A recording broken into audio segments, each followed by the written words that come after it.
नमस्कार, जय श्री राम से स्वागत है। बहुत अभिनंदन आप सभी का। अगस्त मंथ शुरू होने वाला है और जैसे कि हम सभी में उत्सुकता होती है कि आने वाला जो समय है, जो ये पूरा महीना है अगस्त का, कैसा रहेगा। तो इसी श्रृंखला को आगे बढ़ाते हुए अगस्त मास का हर एक राशियों पर जो भी परिवर्तन होंगे ग्रहों के, उसके हिसाब से कैसा प्रेडिक्शन रहेगा जानते हैं इस अगस्त मंथ के फलादेश में। तो सबसे पहले जो राशियों में क्रम आता है वो है मेष राशि का। तो आप लोग सभी अपनी चंद्र राशि के हिसाब से इस प्रेडिक्शन को देखिएगा कि अगस्त मंथ का जो प्रेडिक्शन है कि ये महीना कैसा रहेगा। चंद्र राशि यानी कि जिस भी राशि में आपके चंद्रमा बैठे हैं कुंडली में, वही आपकी चंद्र राशि है। उसी हिसाब से आप इस प्रेडिक्शन को इस अगस्त महीने के जो भी फलादेश होंगे मेष से लेकर मीन तक, जो भी आपकी राशि बने उस हिसाब से देखिए। तो जिस समय में ये वीडियो हम लोग तैयार कर रहे हैं उस समय में चंद्रमा का जो गोचर है वो मेष राशि में ही है और पहली राशि मेष बनेगी कि मेष राशि के लिए ये महीना आने वाला अगस्त कैसा रहेगा। तो शुरुआत कर लेते हैं। जैसे कि आप देख सकते हैं कि इस समय में जो गोचर है ग्रहों का वो यहाँ पर बोर्ड पर आपने कुंडली के अंदर देख ही लिया है। और मिड मंथ में जो भी चेंजेस होंगे, जो भी प्लैनेट्स ट्रांजिशन करेंगे एक राशि से दूसरी राशि में, वो मैंने यहाँ पर इंडिकेट किया हुआ है।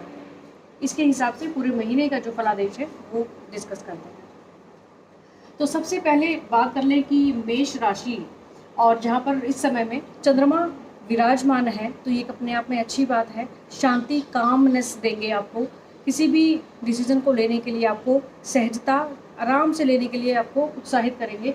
ये एक अलग बात है कि चंद्रमा क्योंकि बहुत जल्दी यानी कि 2.5 महीने में, 2.25 दिन में ही राशि परिवर्तन कर लेते हैं, तो पूरे महीने में कभी चंद्रमा आपके दूसरे घर में होंगे, तीसरे घर में होंगे, चौथे घर में होंगे। तो ये इनका गोचर जो है पूरे 12 घरों में चलता रहता है।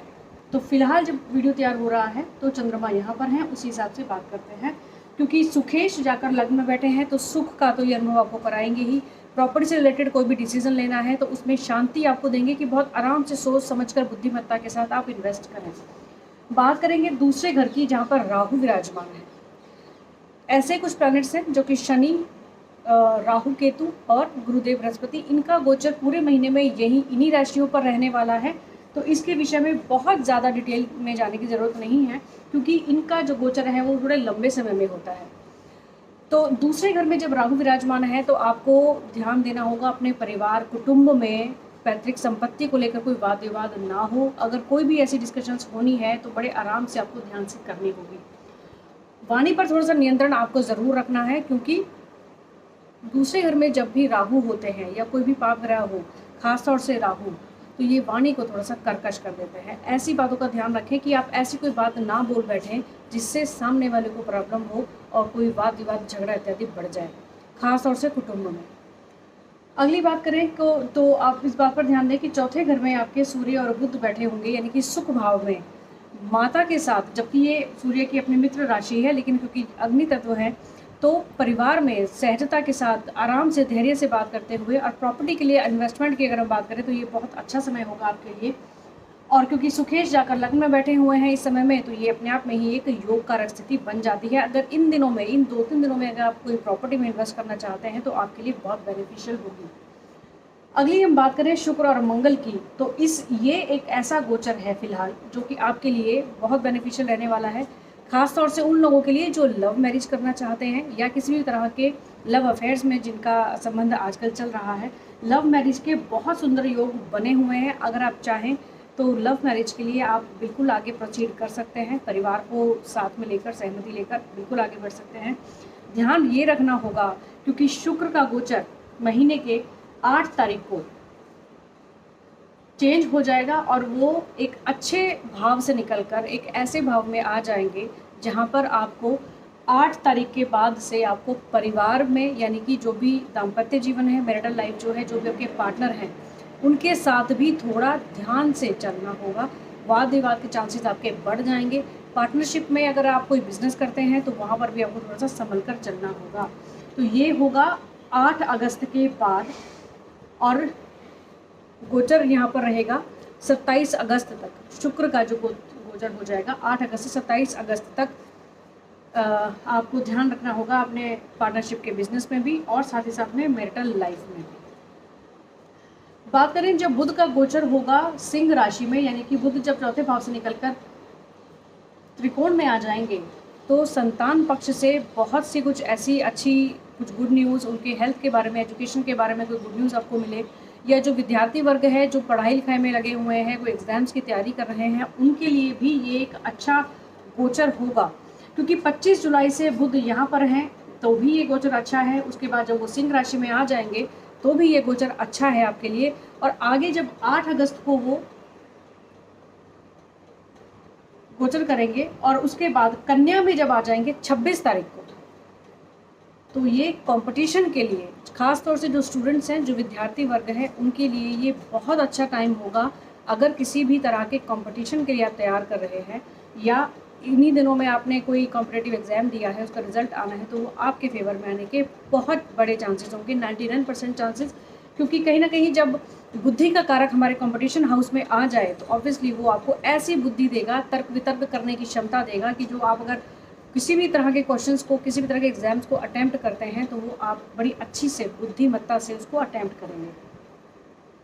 आगे की हम बात करेंगे कि तो 16 अगस्त को सूर्य जो है वो सिंह राशि में आ जाएंगे। अब सबसे खास जो एक बात है, बहुत अच्छी गुड न्यूज़ आप सभी के लिए होगी कि सूर्य जबकि आपकी मित्र राशि में है, लेकिन जल तत्व की राशि में है, तो कहीं ना कहीं अग्नि और जल का यहाँ पर मिलाप है, तो बहुत अच्छा मेल ये नहीं है। अपने गुस्से को आप अब तक कंट्रोल कर रहे थे या अपने इमोशंस को पूरी तरह से एग्जैगरेट नहीं कर पा रहे थे, प्रदर्शित नहीं कर पा रहे थे, लेकिन जब सूर्य आ जाएंगे अपनी ही राशि में, यानी कि एक तो त्रिकोण भाव, ऊपर से अपनी ही राशि, ये सोने पे सुहागा वाली बात होगी। खास तौर से विद्यार्थियों के लिए, लव अफेयर्स के लिए ये टाइम बहुत ज़्यादा श्रेष्ठ होने वाला है। सोर्स ऑफ इनकम के लिए आपके ये अच्छा टाइम होने वाला है ऑलरेडी, क्योंकि गुरुदेव बृहस्पति सोर्स ऑफ इनकम में है और सीधे दृष्टि रखेंगे सूर्य पर जब राशि परिवर्तन हो जाएगा। और ये परिवर्तन होगा 16 अगस्त को जब सूर्य अपनी ही राशि में हो जाएंगे। तो किसी भी तरह की इन्वेस्टमेंट, खास तौर से अगर आप शेयर मार्केट में कुछ पैसा लगाना चाहते हैं, कोई ऐसी इन्वेस्टमेंट करना चाहते हैं जिसमें आकस्मिक यानी कि अचानक से धन लाभ होता हो, क्योंकि केतु यहाँ बैठकर आपको धन लाभ कराने के लिए अग्रसर है।